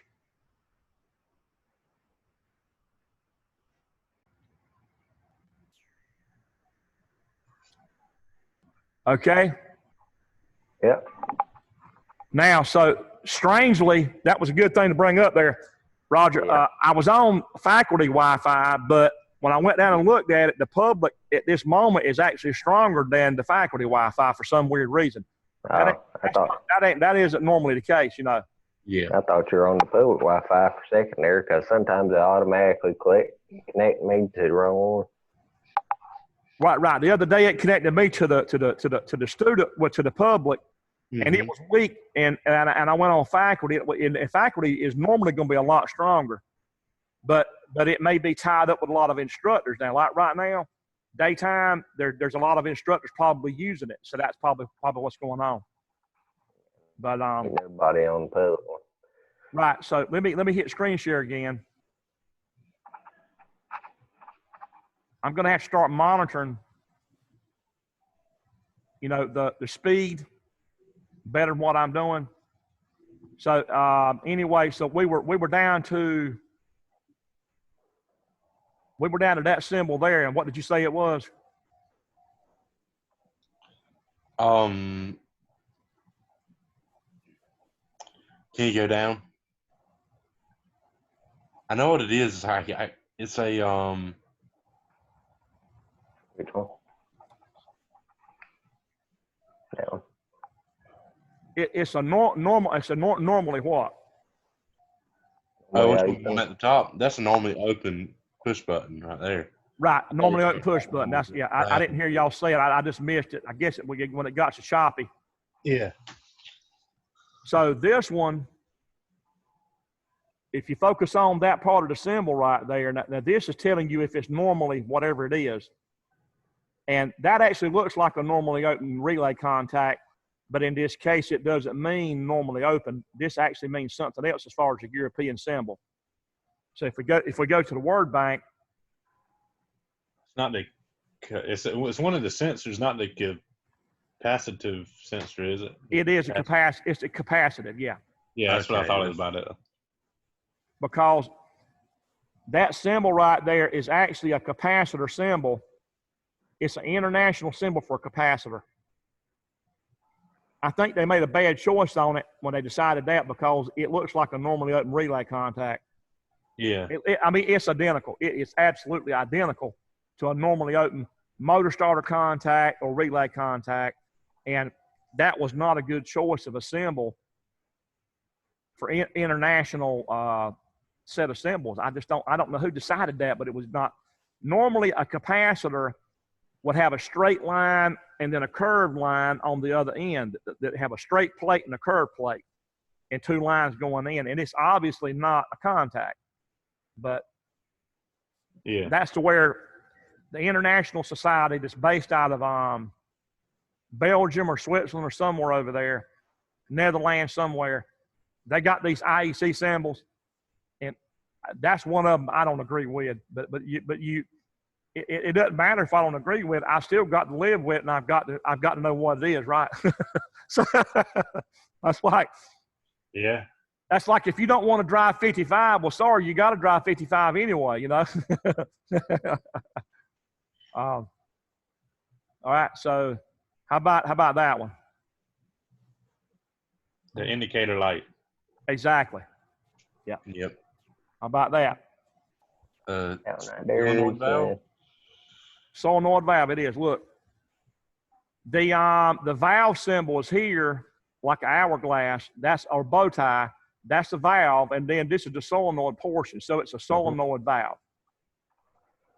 And the solenoid is actually a coil, so all of your coils are drawn with a rectangle, and that coil controls that valve. So it's a solenoid valve. Very good. Yeah. So if you go into a plant reading anything that's European, you guys will be in good shape. You'll know it. I mean, you'll recognize it. It's going to be the same stuff that you learned in this room is on everything that comes from Europe. I don't care if it's Germany, Italy, man, wherever it is. These symbols is what you're going to find on everything coming from Europe, everything. And even from some areas like maybe even Japan.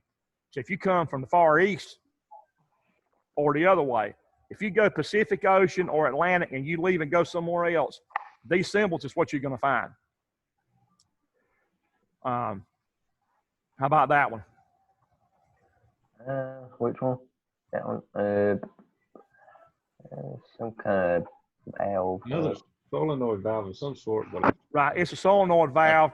Three position solenoid valve, like the one that. Would The be one two that position. or- It'd be It's the main one on station one that brings it into the whole brings it into the whole system. two. And it's right there. Soft start. It's a soft start solenoid valve. It brings air into the system without really hammering, because it kind of lets air in kind of slowly. Supposedly, it sounds like it kind of hammers to me, but anyway, but you can basically study over your symbols, and do you want me to continue with any of this, or do you think you've seen enough? I'll just show you here. You know, you have this one. What do you think that is? That's a motor. A DC motor? Or DC motor, yep. It has DC motor. Uh-huh. It's got a straight line instead of it having a wave. If it has a wave and a sine wave in there, then it's an AC motor. But there was no AC motors in this system back here. Gotcha. and that's another selector switch. It is. Yep. Because of the detent, but it has how many contacts and what kind are they? So you're going to want to put down, Two normally open contacts. right, you got two normally open, and that would go over this the other line over here. So you want to put down selector switch and two normally open. Yeah. Mm-hmm. That's like your actual power switch for each station. Yep. That one's the Photoelectric. electro. Right, photoelectric. Yeah, photoelectric. It's got a light shining out and then reflecting coming back. So it, like on station 5, it's the one that recognizes color. So it's a photo out. It can tell if you got light or dark color. It shoots a beam out and then it reflects off of the object. And if it makes it back, then it knows that it's a lighter color. So that's how it knows the difference between light and dark covers. And also that same symbol is used station 6, where you got your fiber optic a transmit and receive line. It shoots across through the block where the screws drop in. If the screw drops in, it's going to block the beam. So one of these is where it shoots it out through the block, and the other one actually receives it. So it's actually a two-piece unit on station 6. It's two fiber optic cables that run to one unit. The one unit is a fiber optic module that's got two fiber optic lines. And one of them actually shoots the infrared out of it, and the other one picks it up, like on your garage doors, for your garage door. You know, like you guys have said before, that if you step up, if you stand in the way under the door and you block that photo eye, your door's not going to come down. So it's like that, and then that contact there is normally what? Open. Right. Okay. I mean, normally. Oh yeah, it is. Yeah, it's normally open.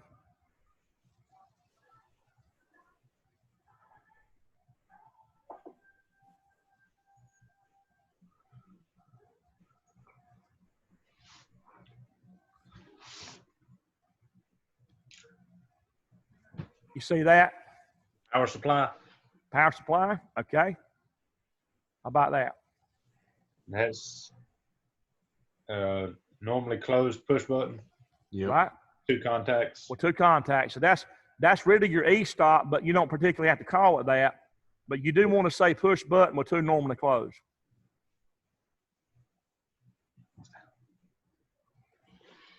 That's the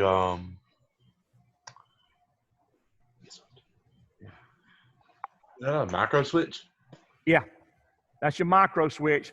PPA, that's your pallet micro switch that tells you if the pallet's out there. It's that little rocker switch. It's a physical mechanical limit switch. And that one, I remember seeing it. It was only in like one, it was only on one of them. Yeah, I know One what of it the is if I stations. see it, but I can't remember the name of it. Yeah, Station 2 had it, and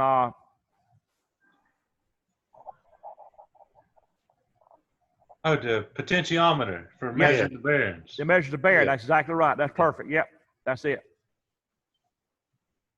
Okay, so and then here, That's just a coil. Yeah, cool. that's a coil for a contactor. Yep. Right. So you guys, I think you guys are going to ace this thing, man. I mean, I know you are. So that's it. Okay. Yep. That covers the symbols. Then you're going to have some questions in there, like we went over the other day on.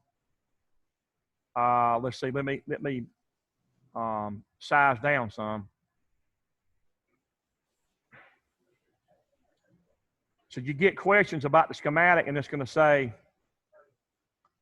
at terminals LO2 and NO2, which would be in here for the power switch, what would you measure at them terminals leaving it with the switch on and then with the switch off? So you'll put down how many volts, and then you'll specify if it would be AC or DC voltage. And then leaving the emergency stop push button at LO3, NO3 here. I mean, I can go bigger. You'll see it larger when you look at it in Moodle. All righty. You go over that way. Let's see me go up.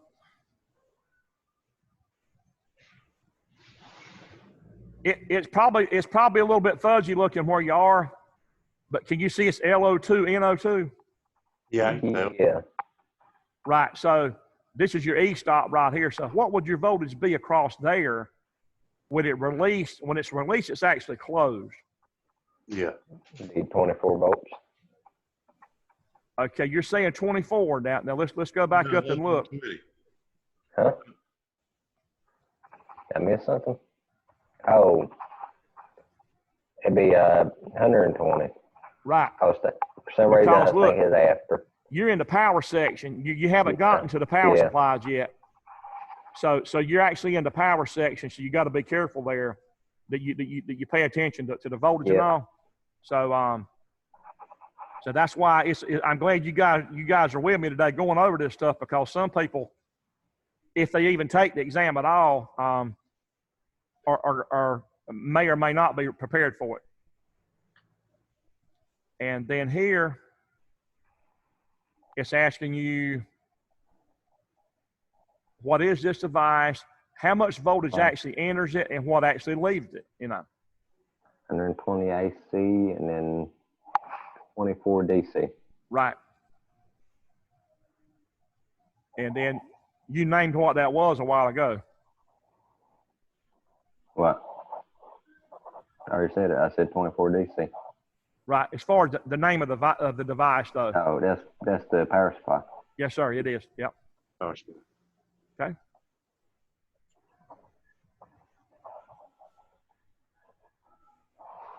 And now, here,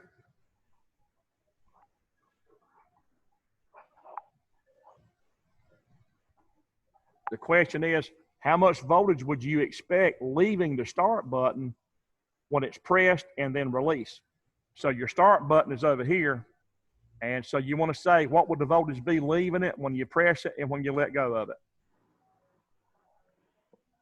And the voltage entering, you know, you'll see it, it'll be up in here. And so what actually enters it is going to be right here. That's your giveaway right there. Okay. Okay. So if you read the schematic real careful, you'll make 100 on all this stuff. Oh yeah. I mean, And then on the stop button, what would you expect leaving it when it's pressed and released? Now you got to be careful here because, you know, it's normally closed. right. So when it released, you're going to get what? When it released, you won't have. When it pressed, you won't have any power. Right. And when it released, you'll have voltage. Exactly right. So you catch the drift of how the exam's going to be.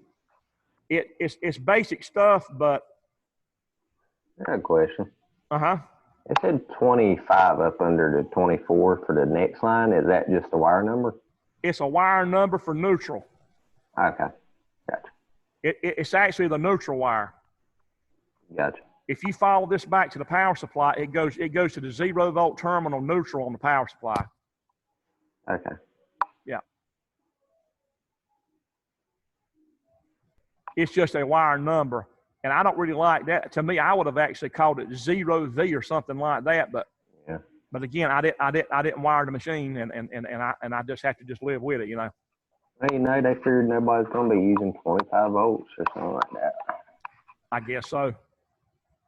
But it's up to the engineer that designs the machine, and it's okay. I mean, I've been reading schematics since 1984, man. So I've seen a little bit of everything from all over the world. And I ain't seen nothing yet I couldn't read, to tell you the truth. I mean, I'm not bragging, but I've seen stuff from all different parts of the world. And what I'm telling you is, if you learn the NEMA symbols and motor controls and the IEC symbols in here, you can read any schematic, man, in the world if they are standardized like 99% of the people are going to be, you know. So I ain't seen the schematic yet. I've never seen one I could not read. Never. I've been in plants, walked into the plant, never been in there before, walk in there to help somebody troubleshoot something I've never seen in my life, and go in there, read their schematics right off the street and help them troubleshoot, and they didn't even know how to read their own stuff. And not to belittle anybody, but because a lot of people have not had a chance to get education, to learn like what you're getting here. I don't know if you realize just how valuable it is. I mean, you may not realize, or you may, but there's a lot of guys in plants right now that are making right good money that don't know how to do this, and they're limited. And they call somebody else in the plant to diagnose electrical problems because they don't even know how, they haven't had a chance to learn how to read schematics. Again, it's just a matter of they haven't had a chance to learn it. It's not that they can't learn it, they just haven't had a chance. So on the addresses here, you just need to be able to say the meaning of each part. Now, I'm just going to tell you on this one, when you see local, that's going to mean that this particular address is actually in the local chassis up front with the CPU, the main PLC. So wherever the CPU is on the front of the machine, that's the local chassis. And then what's behind the machine is going to be the remote chassis, and it won't say local on it. So, of course, that's what local means. And then what does the rest of that there mean?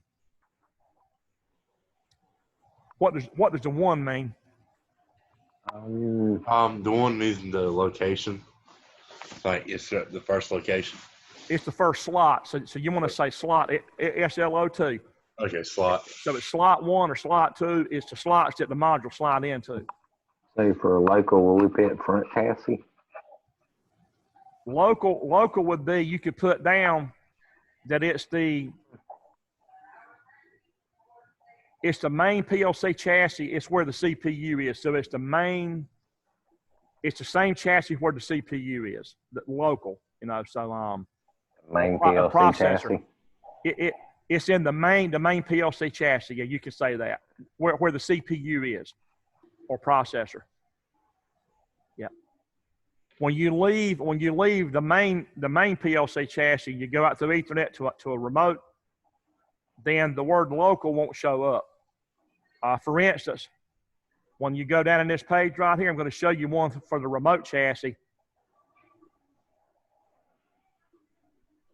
And you see that one right there? That says pallet control. So that's not the local chassis. That's the actual name. That's the name of the remote I/O chassis in the back. That's the name of that Ethernet adapter back there. It's called pallet control. So this address will tell you that particular I for input is located in the remote chassis behind the machine for pallet control. So it's a remote input for I, and it's in slot 1 in the remote chassis. Does that, everybody see that? Yeah. We didn't really look at any remote addresses, I don't think, and that's why I'm kind of going over that with you now. When you don't see the word local, then it means literally it's not local, it's somewhere else. And they name it, they name that chassis back there, they name it according to the area or what does it manage. That chassis manages pallet control, like letting the pallets go or turning the pallet. So that's why it's called what it is. And you go back up, and I know it's about time to get out of here.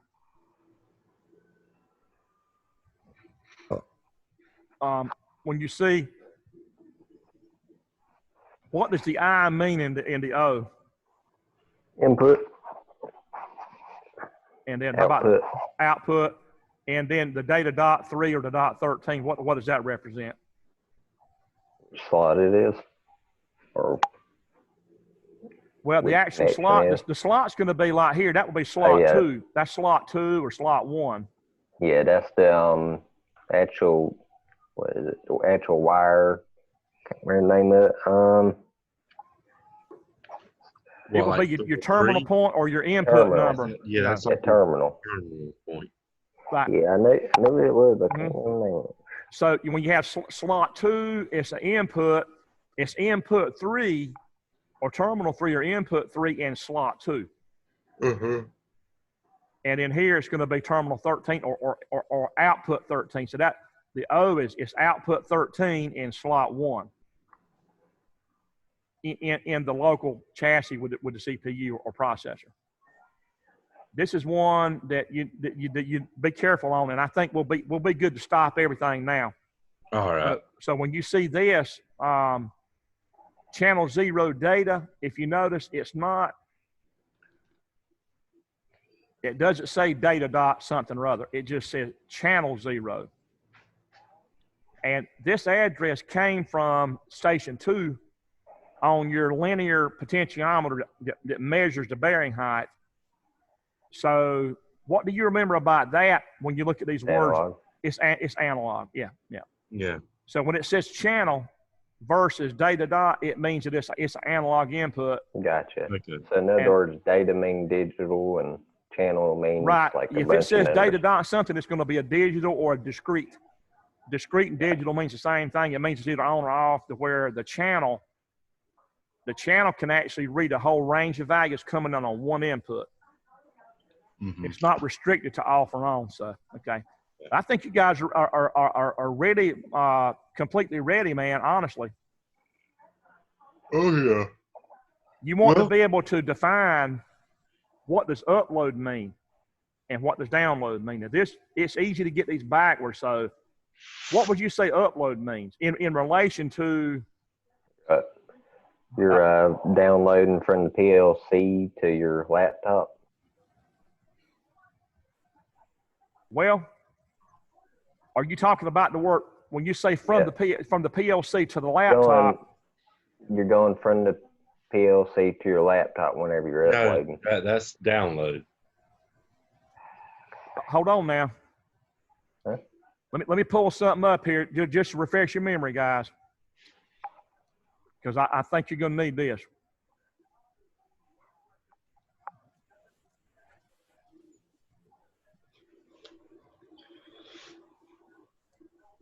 There was a picture I gave y'all, and I'm going to show it to you again. Take a picture of it with your phone. Get your phone out right quick and take a picture of this. Okay.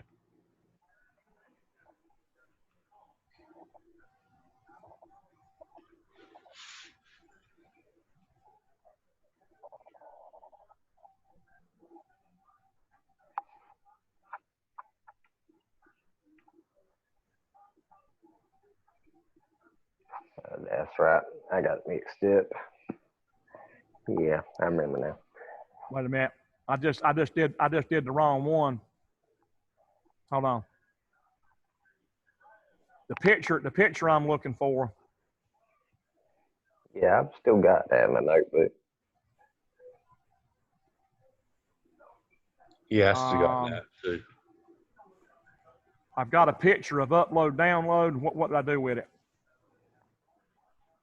The where I made y'all a drawing.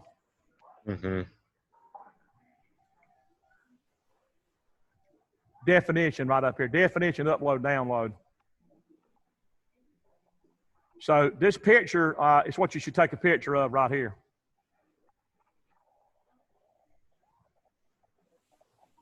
Do you see that? Yeah.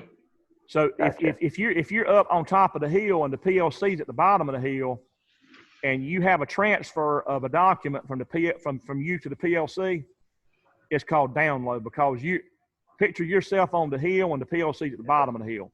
Isn't that what I said? I said for upload, didn't I say is from the PLC to your laptop? I don't remember. I thought you said that downloading from the PLC to the laptop's what I thought you said. Well, that's what I said, but I know what it means when I say it. I know that upload. Right, but see, but when you write it down for me though, if you say it backwards from what's in your head, it's going to be. So in other words, you're uploading from the PLC to your laptop. Right. Gotcha. I had it right. I worded it wrong. Gotcha. Right. So if you take, let's see, I can get the whole thing up there. If you snapshot that right there with your phone right quick, that's going to give you the whole picture, you know. But downloading is when you're going to send a copy from the laptop to the PLC. You got to be real cautious there. Uploading is just simply uploading and getting your laptop updated from some change that was made previously, you know, there. Maybe by me, you know.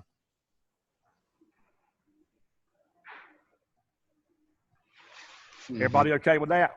Yep. Okay, All good. right, well, is that about it? That is it. All right. That's it, fellas. Well, you've been through, you know, you're going to name the software that you use for communications and the software you use for the PLC. And as far as the IP addresses, I'm going to delete that out of there. You're not going to be able to answer that. Okay. You're not going to have the computer with you unless I know for sure that you have your note. Do you have your notes? I think I do. Uh-huh. I think I'll probably just leave that off so there's no, you know. Studio 1000, Studio 5000, and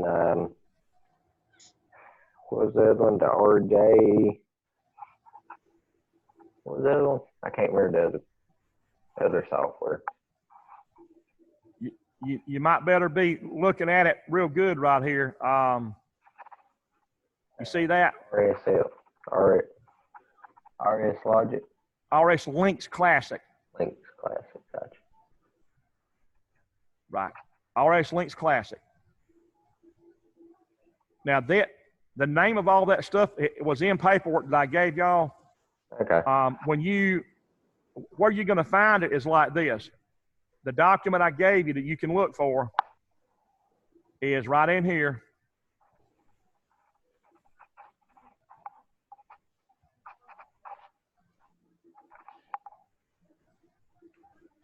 Yep.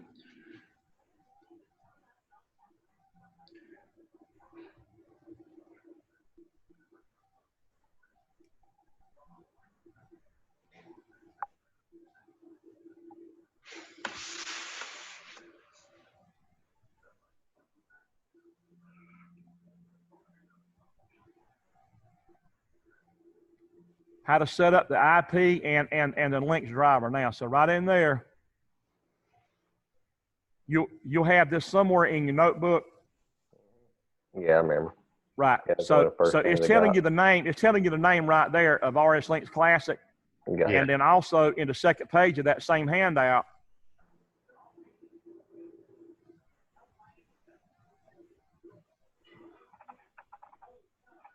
it doesn't mention the word, well, right Studio here. 5000. Studio 5000 is mentioned right down here. So, All righty. and the older version of Studio was called RS Logic 5000. So you won't need that. But anyway, guys, that's it. And you guys are actually prepared to make a 100. Seriously. So let me get myself back, maximize here, stop share. Okay, so I'm going to go ahead and end this thing, and All right. We'll see you later. just All right. encourage anybody that you may be in communication with that if they don't do this exam, they're going to get a goose egg. I mean, I'm serious. I mean, I've got to give zeros if they don't do them. Mhm. And Well, I'm gonna go back and watch the two that I need to watch. So yeah, I'll go back over in a few days before I actually turn final. Final grades are going to be due, like the exam is next Tuesday. Final grades are due the next Monday. So I've got so much grading to do. It's unreal. Between both classes, I am like so far behind. It's just really crazy. But Yeah, I've still got to take the test for Reuben. yeah, but I'll get back in there. I'm going to stop the recording right quick. And but I'll go in and I'll check the log as to who watched what, because Barney told me basically I've got to really count. Man, I was just not gonna get penalize people on things. But when I told him that, I just assumed he was going to agree with it, but that's not going to fly, and it really shouldn't fly anyway, because I've made so many efforts, man. I've actually touched base with everybody involved, and there's only one guy that hasn't responded at all, and his father did, and he's in this class. I never could get up with David, but his daddy gave me his actual phone number, but he never responded at all. But I know I made contact with his family, and his daddy was going to talk to him and gave me his number, but he never would respond. So he's just totally not interested, I guess. So, but with him, it's going to be a withdrawal. He's going to have to be a withdrawal from the class. He'll have to take it all over again. No, so. Yep.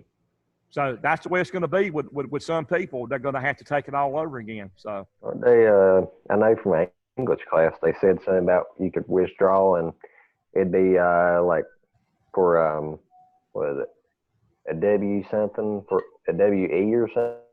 a WP means withdrawal passing. WF is withdrawal all right. failing. Well, I got to go. I'll talk to y'all later. Okay, have a good one. All right.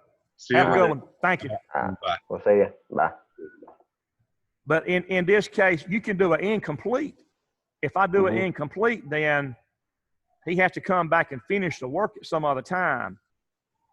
But that's not even advisable, because you'd be in the middle of another semester trying to finish that. That's not going to work. So No, it was like a WC or something for the COVID-19 virus. It was for my English class. She said if you're failing or didn't think you're going to pass, you could tell her and you could withdraw, and she'd write, it'd be like a WC or something. It's like for the